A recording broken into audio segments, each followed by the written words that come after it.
Use your God power.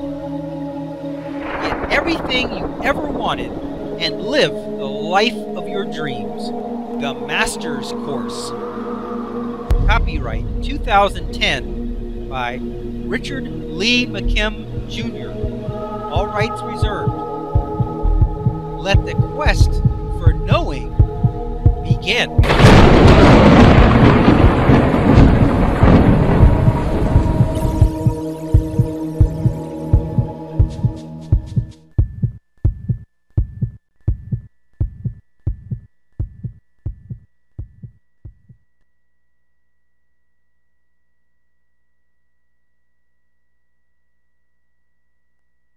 You can have actual physical labels like we've seen above, or verbal labels, implied labels, or grouping labels.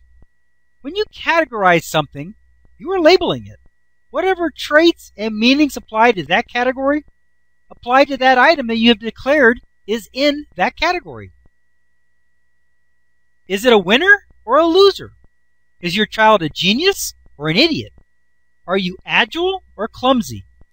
Many a thing or situation has been labeled poorly in jest and is greatly affected because of it.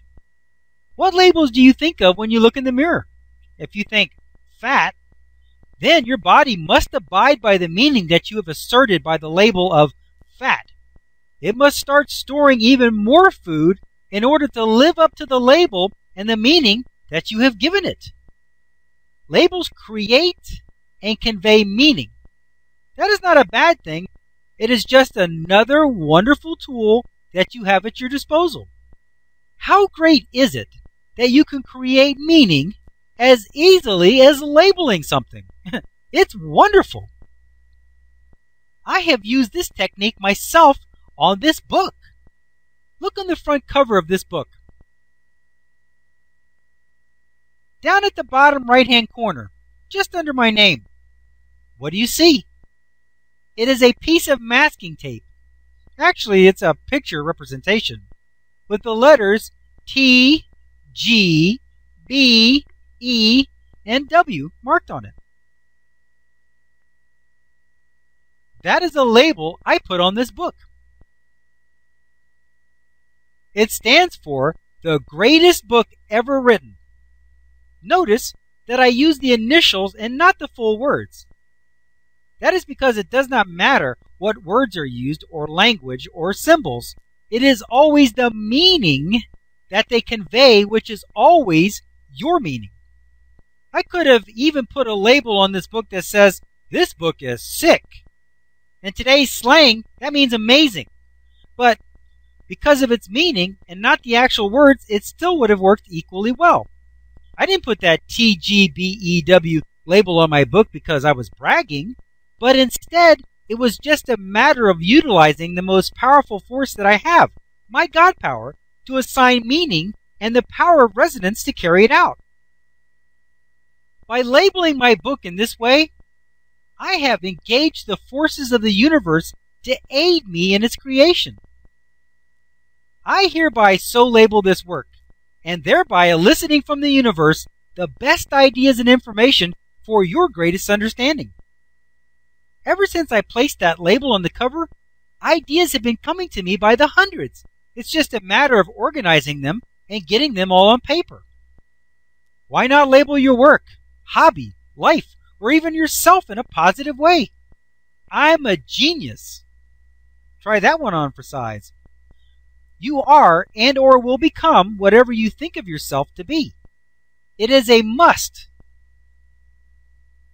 You will elicit whatever circumstances is necessary to create it and bring it into being. If you think of yourself as a genius, you will start noticing that you are figuring out things so easily. Great ideas are coming to mind often, and you soon begin to think and realize that you are a genius.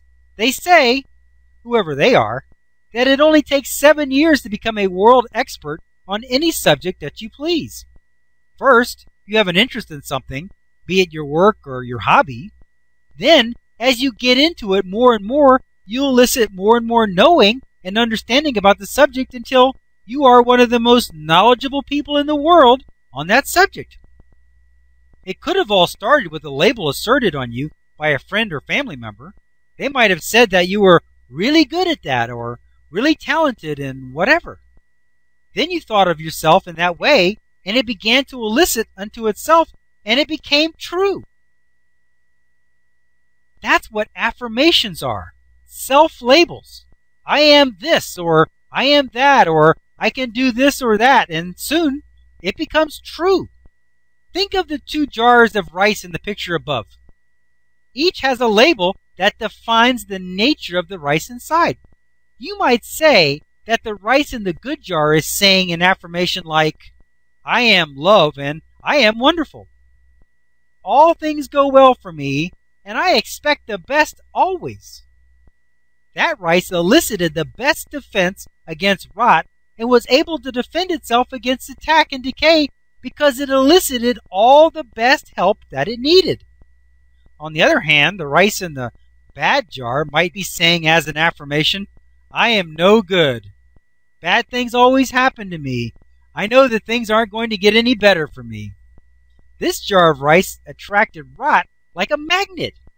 It was defenseless because it was not able to elicit the help from anyone or anything to help it ward off the rot, which took it over in the end. This is all because the rice accepted the label that it was given. What if the rice consciously decided that it wasn't going to accept the labels that others have given to it? What if the rice said, I am strong and independent, and I can assert any meaning I want in my own experience, and I am great and getting better every day. Nothing can go wrong for me. If the rice in the poorly labeled jar had taken a stand for itself and used God power to assert its own meanings, it would have not only survived, but it might have even done better than the good rice that was still being controlled by outside forces and influences. But since rice doesn't have God power, sadly, it could not defend itself against the mean labels placed on it by others. However, you do have God power, and you can easily assert any great meaning for yourself that you want to, regardless of what others may say or think.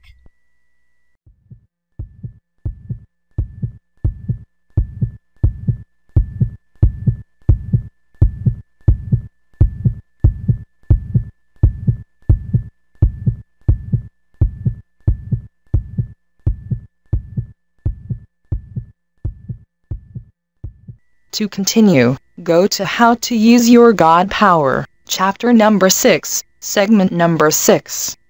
Let your quest for knowing continue.